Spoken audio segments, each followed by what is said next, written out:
Okay, hello. This is round two of my Facebook Live today.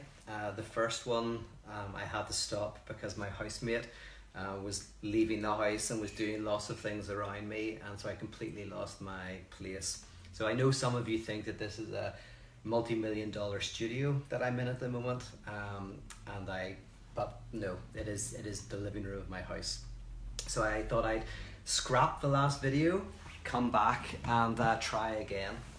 So basically what I was saying is I have been doing these Facebook Lives for maybe a few months now, and I've really enjoyed them. They're got a lot of good feedback, people are liking them, I'm enjoying doing them. It's a really easy, immediate and simple way to get ideas out to people. So that you don't have to go traveling.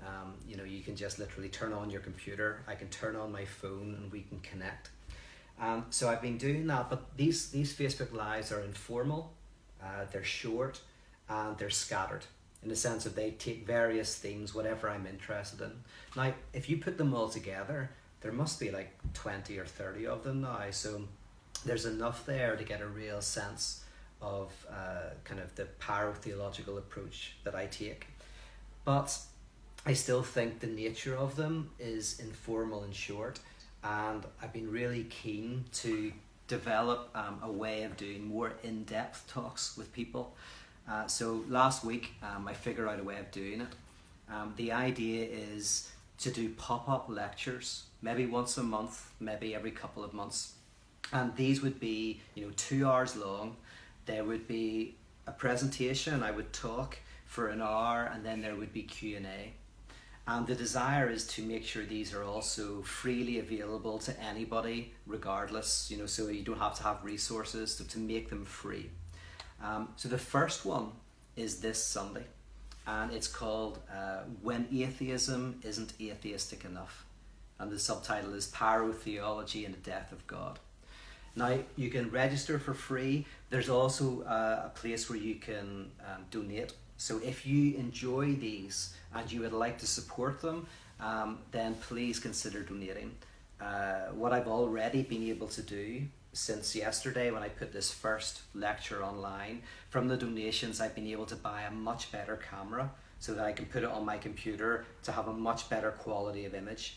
I'm hoping also to get a better microphone. I could get a better computer as well. So if you donate, I will be putting that money towards probably a bottle of gin for me, but also some technology to do these better. And I'll also try and do them more and more. So anyway, the first one is this Sunday. It's at 2 p.m. West Coast time. And I just want to give you a taster of what I'll be doing. Originally, this was going to be like an advert, but actually we've got 500 sign-ups already. In 24 hours, we've got 500 people. And the technology can only take 600. It can actually only take 500, but I'm banking on a lot of people not actually showing up live, because you can go in live or get it after the fact. And usually, I've been doing these things for ages, and about half the people are other places in the world, and it's 2 o'clock in the morning, 3 o'clock in the morning, so they can't tune in live. So 600 will be totally fine, and then at that point there's a cutoff because I don't want to take a risk. But I still want to give you the opportunity. If you'd like to tune in after you've watched this, go onto my website, you'll find the details. But it's called When Atheism Isn't Atheistic Enough, because in a sense, radical theology is not just a critique of traditional religious ideas, it is also a critique of secular ideas.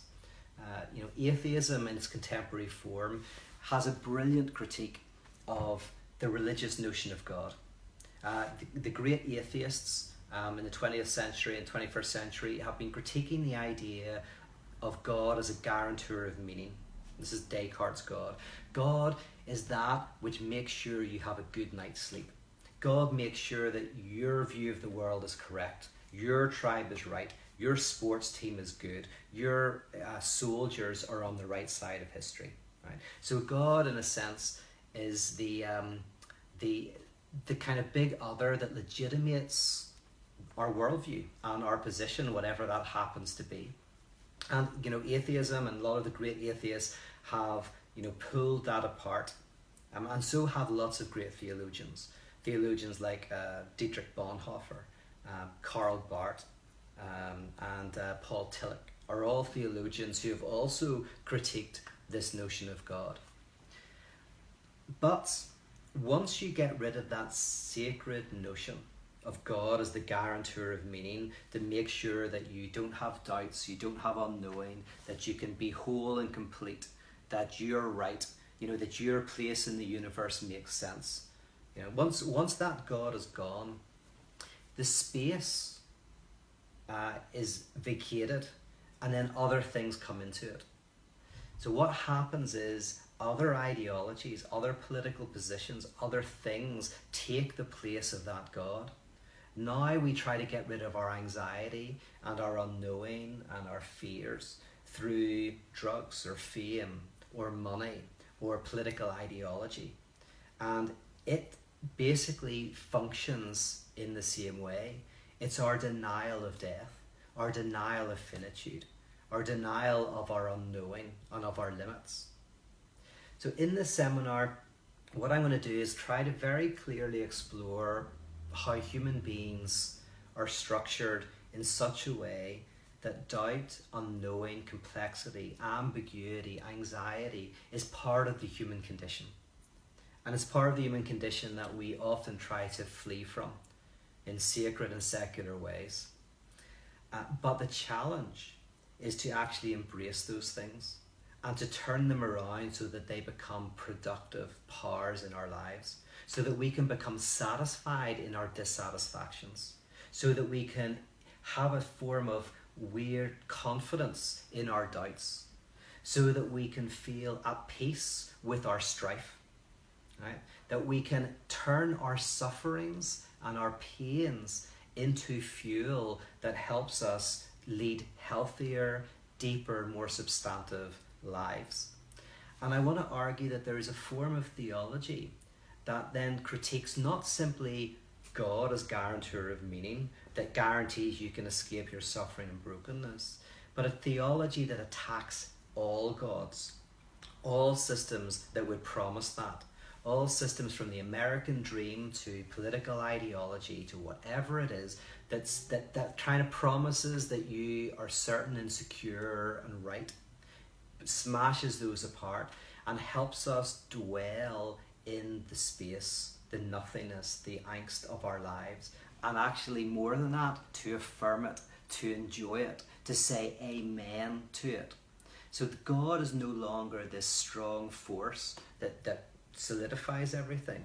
God is this, in theological terms, this weak force, this force that is within the world that helps us embrace our frailty, helps us embrace our neighbour, helps us work for the good, but taking responsibility for the fact that it might go wrong, that we might be wrong, and yet that we have to act while we don't necessarily know what we should do. And that, in a sense, faith at its deepest is a way of affirming that type of life, finding meaning in it, in the grit and grime of the world. So that's it in a nutshell. If you would like to join me, as I say, it'll be this Sunday. You can watch live or you can download it after the fact. If it goes well, I'm going to try and do another one, probably in 3 or 4 weeks. I'm going to still continue to do these little small interventions, these little Facebook lives. But as I say, the next stage is like developing this and doing something much more substantive.